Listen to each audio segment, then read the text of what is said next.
friends, welcome to today's class identifying parts of speech. So parts of speech means we have already taken the class about parts of speech. We have 8 parts in speech: noun, pronoun, verb, adverb, adjective, preposition, conjunction and interjection. Today we are going to identify only 2 parts, that is noun and verb. Before that, we are going to differentiate between phrase, clause and sentence. For that, we have to remember from the alphabet. There are 26 letters in English alphabet. And vowels means A, E, I, O, U are called as vowels. The letters except A, E, I, O, U are called as consonants. Word. Word is a group of letters. That means it is a group of some letters. For example, boy, map, etc. So ఇక్కడ parts of speech అంటే మనం 8 భాగాలు ఉన్నాయని మనం తెలుసుకున్నాము. ఈ 8 భాషా భాగాలలో నౌన్, వర్బ్ గురించి తెలుసుకున్నాము. ఇందులో తెలియాలంటే ఫస్ట్ మనం ఫ్రేజ్, క్లాజ్, సెంటెన్స్కి మూడింటికి తేడా తెలియాలి. సో అది తెలుసుకునే ముందు ఆల్ఫాబెట్ అంటే ఏంటి? సో మనకి ఇంగ్లీష్లో 26 లెటర్స్ ఉన్నాయి, A to Z, వీటిని ఆల్ఫాబెట్స్ అంటారు. And vowels. సో వొవెల్స్లో AEIOUని వొవెల్స్ అంటారు. AEIOU కాకుండా రిమైనింగ్ లెటర్స్ని మనం కాన్సనెంట్స్ అంటాం. అంటే ఇందులో సెమీ వొవెల్స్ ఉన్నాయి, ఇవన్నీ కాకుండా జస్ట్ కాన్సనెంట్స్ అనేసి మనం చెప్తున్నాం. సో వర్డ్, పదము అంటే ఏంటంటే ఇట్స్ గ్రూప్ ఆఫ్ లెటర్స్, కొన్ని అక్షరాలను కలిపి మనం పదం అంటాం. For example bye, map, etcetera. Phrase. Phrase అంటే ఏంటి? ఎ phrase is a group of words. So group of words అంటే మోర్ దాన్ వన్ వర్డ్ ఉంటుంది. It may be 2 or 3 etcetera. Okay, it's a group of word and it doesn't give complete meaning. A phrase does not give a complete meaning. Phrase పూర్తి అర్థాన్ని ఇవ్వదు. ఎందుకు ఇవ్వదంటే phrase has no subject and verb. ఫ్రేజ్లో మనకు subject verb అనేది ఉండదన్నమాట. అంటే subject verb అంటే ఏంటి? ఫర్ ఎగ్జాంపుల్ చూడండి, రవి గేవ్, రవి ఇచ్చాడు. మామూలుగా ఇంతవరకే మనం గమనించినట్లయితే రవి నౌన్ అవుతుంది, గేవ్ అనేది వర్బ్ అవుతుంది. రవి ఇచ్చాడు అంటే రవి ఏదోటి ఇచ్చాడు అనేటటువంటి మీనింగ్ వస్తుంది. అట్లా కాకుండా ఈ సెంటెన్స్లో చూడండి, గేవ్ అప్ ఉందన్నమాట. సో గేవ్ అప్ని మనం సపరేట్ చేస్తే 2 words గేవ్ ప్లస్ అప్, ఒక వర్బ్ లైక్ ఒక ప్రిపోజిషన్. గేవ్ అప్ అంటే మీనింగ్ అంటే వదిలేయుట. సో ఏం వదిలేశాడు? ఏమి అక్కడ మీనింగ్ అనేది లేదన్నమాట. ఇందులో సబ్జెక్టు వర్బ్ ఉందా? లేదు. ఓకే, సో ఫ్రేజ్ యొక్క ఫీచర్స్ చూడండి. ఫ్రేజ్కి అంటే లక్షణాలు ఏముంటాయి? It's a group of words, కొన్ని పదాల కలయిక ఉంటుంది, అంటే more than one. For example ఇలాగా, it doesn't give complete meaning, పూర్తి అర్థాన్ని ఇవ్వదు. Because it has no subject and verb. ఇందులో సబ్జెక్ట్ వర్బ్ అనేది ఉండదన్నమాట. Take in, put on, give away, give up, look into, look through, ఇలాంటివన్నీ అనమాట. అంటే నెక్స్ట్ క్లాస్. దీని యొక్క ఫీచర్స్ చూడండి. A clause is a group of words. So clause కూడా కొన్ని పదాల కలయిక. It has a subject and verb. ఇందులో సబ్జెక్ట్ వర్బ్ ఉంటుంది and gives meaning. Subject verb ఉంటుంది కాబట్టి ఇది పూర్తి అర్థాన్ని ఇస్తుంది. ఇది లెంగ్తీ సెంటెన్సా, షార్ట్ సెంటెన్స్ అనేది కాదు. క్లాజ్ అంటే సబ్జెక్ట్ వర్బ్ ఉంటుంది, ఫ్రేజ్ అంటే సబ్జెక్ట్ వర్బ్ ఉండదు. క్లాజ్, సెంటెన్స్ పూర్తి అర్థాన్ని ఇస్తాయి, ఫ్రేజ్ పూర్తి అర్థాన్ని ఇవ్వవు. When you observe this sentence, Ravi completed up to hear. Ravi completed means అతను ఏదో కంప్లీట్ చేశాడు, తన పనో లేకుంటే బిజినెస్సో ఇంకోటో తను కంప్లీట్ చేశాడు. సో ఇక్కడ నౌన్ ఉంది, వర్బ్ ఉంది, ఇది క్లాస్. సో ఇది కూడా ఒక సెంటెన్స్లో పార్టే. ఫ్రేజల్ వర్బ్ కూడా ఒక సెంటెన్స్లో పార్టే, క్లాస్ కూడా ఒక సెంటెన్స్లో పార్టే. సో ఇక్కడ క్లాస్ చూడండి, రవి కంప్లీటెడ్, రవి పూర్తి చేశాడు. ఓకే, సో దీని ఫీచర్స్ చూడు. గ్రూప్ ఆఫ్ వర్డ్స్, కొన్ని పదాలు, ఒకటి కంటే ఎక్కువ పదాలు ఉన్నాయి. సబ్జెక్టు వర్బ్ ఉంది. సో రవి అనేది సబ్జెక్టు, కంప్లీటెడ్ అనేది వర్బ్, గివ్స్ మీనింగ్, ఒక అర్థాన్ని ఇస్తుంది. సో ఇది clause. Okay, next sentence. Sentence ఏంటి?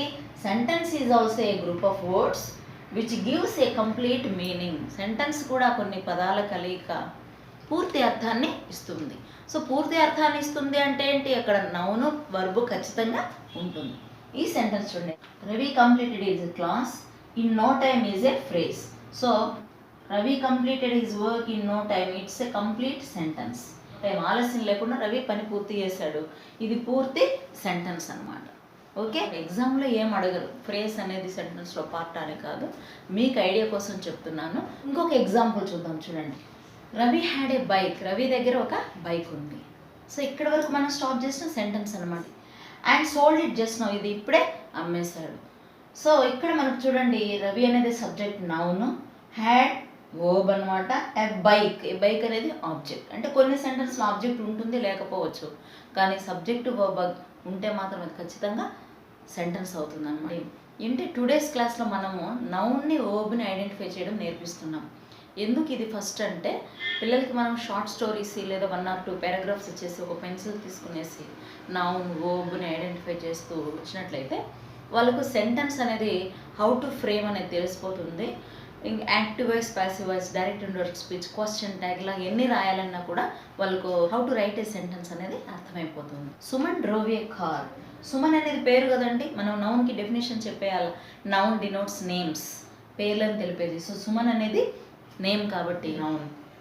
డ్రోవ్ నడిపే, వర్బ్. అంటే వర్బ్ అంటే an action or a state is called verb. A car అనేది కూడా వస్తువు అనమాట, కాబట్టి noun. He stopped at a tree. So ఇక్కడ హీ అనేది ప్రొనౌన్. సో ఫస్ట్ ప్రొనౌన్ వద్దు, నౌన్ వర్బే చూద్దాము. సో హీ అనేది ఇక్కడ మామూలుగా సబ్జెక్ట్, అంటే హీ అంటే సుమన్. ఇక్కడ స్టాప్డ్ ఆగెను అనేది పని కదండి, సో వర్బ్. అచ్చే ట్రీ అనేది కూడా ఒక చెట్టు పేరు కాబట్టి నౌన్. సో నౌన్స్ని వర్బ్స్ని మాత్రమే ఫస్ట్ నేర్పించాలన్నమాట. Okay, identifying parts of speech. We have taken a short story from Kendriya Vidyalayas first class book. It is the story about Mittu and the yellow mango. So first we are going to identify only noun and verb, and after that adjectives. Okay, from simple to complex we are going. Okay, Mittu and the yellow mango. So Mittu is a name. So names means Noun. a noun. Mittu is a noun, and the yellow mango is a name of a fruit. So mango is a noun. And even if you want to tell about the adjective, yellow is modifying the mango. So what color of mango is it? It's a yellow mango. So nouns ని modify చేసేది adjective అవుతుంది అనమాట. So mango అనేది ఎల్లోగా ఉంది అని చెప్పేది, ఈ all types of colours మనకి అడ్జెక్టివ్స్ అవుతాయి. So all types of colours, quantities, qualities ఇవన్నీ కూడా మనకి అడ్జెక్టివ్స్ అవుతాయి అనమాట. Okay, so Mittu was a parrot. So it's a noun. It's a parrot. Parrot is a bird name. So it's a noun. A green parrot. What color of parrot it means? It is a green parrot. So parrot is a noun and green is the adjective. Okay. And with a red beak. How was the parrot means? A parrot is green and its beak is red. So beak, ముక్కు అనేది ఒక part of the body పేరు కదండి. So ఇది noun అవుతుంది. రెడ్గా ఉందని చెప్పేది ఇది అడ్జెక్టివ్ అవుతుంది అనమాట. Okay, one day Mittu was flying. Day ఇది noun. Mittu was flying. What was the parrot doing means it was flying ఎగురుట అనేది మనకు వర్బ్ అవుతుంది అనమాట. Next he love to fly. Mittu love to fly. మిట్టుకు చాలా ఇష్టం అనమాట ఏంటి, టు ఫ్లై, ఎగరడం అనేసి. సో లౌడ్ ఇది కూడా మనకు వర్బ్ అవుతుంది. నెక్స్ట్ ఫ్లై అనేది verb. He look down. So అట్లా ఎగురుతూ లుక్డ్ డౌన్, కింద చూసింది. సో లుక్డ్ అనేది verb. He saw a big yellow mango on a tree. So he saw, చూసింది వర్బ్ అవుతుంది. ఒక మ్యాంగోని చూసింది, కానీ ఎలా ఉంది అది, 2 మోడిఫికేషన్స్ ఉన్నాయి చూడండి. బిగ్ పెద్దది, ఎల్లో కలర్లో ఉండేటటువంటి, అంటే ఈ బిగ్ ఎల్లో ఈ రెండు కూడా మనకి అడ్జెక్టివ్స్ అవుతాయి అన్నమాట. నెక్స్ట్ మ్యాంగో అనేది noun. Okay, on a tree ఎక్కడ చూసింది, అది చెట్టు మీద చూసింది కాబట్టి నౌన్ అనమాట. Next Mittu liked mangoes. మిట్టుకి మ్యాంగోస్ అంటే ఇష్టం అనమాట, కాబట్టి లైక్డ్ అనేది వర్బ్, మ్యాంగోస్ అనేది noun. Okay, next I want to eat that mango. He said himself, తనకు తనే అనుకునింది అనమాట. ఏంటి, I want to eat that mango నేను తినాలనుకుంటున్నాను. సో ఇక్కడ ఐ అనేది ఏంటి, ఇక్కడ నేను సబ్జెక్ట్ అవుతుంది అనమాట. కానీ ఇక్కడ పేరు కాదు కాబట్టి ఇక్కడ ఐ అనేది ప్రొనౌన్, నౌన్ కాదు. Okay, I want to eat, ఇది తినాలని అనుకుంటున్నాను కాబట్టి ఇక్కడ వాంట్ అనేది వర్బ్, ఈట్ అనేది వర్బ్. దట్ మ్యాంగో అనేది యాజ్ యూజువల్ నౌన్ అవుతుంది. హీ సెడ్ అనేది verb. He flu down to the tree. So తినాలని అనుకునింది కాబట్టి he flu down to the tree. ఆ చెట్టు దగ్గరికి అది ఎగురుకుంటూ వెళ్ళింది. ఇక్కడ ఫ్లూ ఎగిరేను అనేది మనకు వర్బ్ అవుతుంది అనమాట. కాకా గో అవే, కాకా go away, this is my tree said the crow. ఆ చెట్టు పైన ఆల్రెడీ ఒక క్రో ఉంది, ఒక కాకి.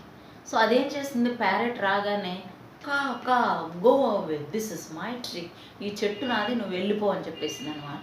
గో అనేది verb, this is my tree. So ఇక్కడ ట్రీ అనేది నౌన్, సెడ్ అనేది వర్బ్, క్రో అనేది నౌన్ అనమాట. ఇది కాకా go go, the black crow shouted, the black crow continuously shouted, కాకా గో గో.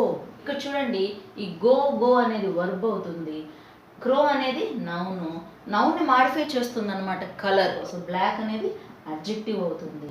షౌటెడ్ అరిచింది, సో ఇది అరవడం అనేది వర్బ్ అనమాట. Mittu was afraid, Mittu was afraid, Mittu అది అరిచి అరవడం చూసి భయపడింది అనమాట. సో మిట్టు అనేది నౌను. నెక్స్ట్ అఫ్రైడ్ అనేది Mittu saw a red balloon under a tree. Okay, Mittu వెళ్ళిపోయింది భయపడేసి. But Mittu saw a red balloon under a tree, ఒక చెట్టు కింద ఒక రెడ్ బెలూన్ చూసింది. చూడండి, మిట్టు అనేది నౌను, సా చూసాను అనేది వర్బ్ అవుతుంది, ఆ బెలూన్ అనేది నౌన్, వస్తువు పేరు కదండి. కానీ ఎలాంటి బెలూన్, రెడ్. సో ఈ రెడ్ అనేది అడ్జెక్టివ్ అనమాట. ఓకే, సో అండర్ ఏ ట్రీ, చెట్టు కింద చూసింది. సో ట్రీ అనేది as usual noun. He had an idea, ఒక ఐడియా వచ్చేసింది అనమాట. సో ఐడియా అనేది ఒక ఉపాయం, ఇది కూడా మనకి నౌన్ అవుతుంది అనమాట. ఈ హ్యాడ్ అనేది verb. He picked up the red balloon carefully not to burst it. He picked up the red balloon carefully, చాలా జాగ్రత్తగా తెచ్చింది. ఎందుకు, నాట్ టు బస్ట్ ఇట్, అది పగలకుండా, తగులుతూనే పగిలిపోతాయి కదా balloons. So not to burst it, పగలకుండా తెచ్చింది. సో పిక్డ్ అనేది మనకు వర్బ్, రెడ్ బెలూన్. సో ఇక్కడ రెడ్ అనేది అడ్జెక్టివ్, బెలూన్ అనేది నౌన్ అనమాట. Not to burst it, burst అంటే పగులుట, ఇది verb. He flew to the mango tree and pecked with red beak. He flew to the mango tree, తర్వాత ఏం చేస్తుంది, మ్యాంగో ట్రీ దగ్గరికి వెళ్ళింది ఎగురుకుంటూ. And pecked with his red beak, తన రెడ్ బీక్తో, ఎర్రటి ముక్కుతో దాన్ని పగలగొట్టేసింది. సో ఇక్కడ ఫ్లూ అనేది వర్బ్, మ్యాంగో ట్రీ అనేది మ్యాంగో నౌన్, ట్రీ అనేది కూడా నౌన్, అండ్ పెక్డ్ ఇది verb, with his red beak. So ఇందులో రెడ్ అనేది అడ్జెక్టివ్, బీక్ అనేది నౌన్ అనమాట. ఓకే, తన ఎర్రటి ముక్కుతో పగలగొట్టింది. బెలూన్ పగలగొడితే ఎలా ఉంటుందంటే పాప్ పాప్ అనే సౌండ్ వచ్చేసింది. ద బెలూన్ బస్ట్, ఆ బెలూన్ పగిలిపోయింది అనమాట, బుడ్డ పగిలిపోయింది. సో ఇక్కడ బెలూన్ అనేది నౌన్, బస్ట్ అనేది వర్బ్ అనమాట. ద క్రో ఫ్లూ అవే, ఎప్పుడైతే బెలూన్ పగిలిపోయిందో పాప్ అనేసి, ద క్రో ఫ్లూ అవే, కాకి ఎగిరిపోయింది. సో క్రో అనేది మనకు నౌన్, ఫ్లూ అనేది వర్బ్ అనమాట. సో ఇలాగ మనం ఐడెంటిఫై చేసిన తర్వాత పార్ట్స్ ఆఫ్ స్పీచ్ని మళ్ళీ మనకు కొన్ని ఎక్సర్సైజెస్ ఇవ్వాలన్నమాట. ఎన్ని నౌన్స్ వచ్చాయి, నెంబర్ అయినా ఇవ్వచ్చు, ఒక 8 నౌన్స్, 10 వర్బ్స్, లేదా ఇన్ని అడ్జెక్టివ్స్ అలాగా. లేదంటే ఒక టేబుల్ ఇలాగ ఫామ్ చేసేసి నౌన్స్ అన్నీ ఇక్కడ రాయండి అంటే only once time, number of times repeat అయ్యాయి అనమాట కొన్ని నౌన్స్. అలా కాకుండా నౌన్స్ 1 టైం మాత్రం మెన్షన్ చేయండి. వర్బ్స్, అడ్జెక్టివ్స్, ఎన్ని నౌన్స్, వర్బ్స్, అడ్జెక్టివ్స్ వచ్చాయో ఇలాగ మన టేబుల్ ఫామ్లో రాసి ఇచ్చినట్లయితే వాళ్ళకి ఈజీగా అర్థమైపోతుంది అనమాట. వాటి నుంచి మళ్ళీ same nouns, verbs, adjectives use చేసేసి ఇంకా వేరే ఏదైనా స్టోరీని మీరు రాయండి అనేది ఇంకొక ఎగ్జాంపుల్ కూడా మనము ఇవ్వచ్చు. ఓకేనా, అంటే ఎగ్జాక్ట్లీ అన్నీ ఉపయోగించి కాదు, కొన్నైనా ఉపయోగించేసి ఒక చిన్న షార్ట్ స్టోరీ రాయండి అని అయినా మీరు చెప్పచ్చు. Okay, so I hope you like this video. Like it, share it and do subscribe my channel. Thank you.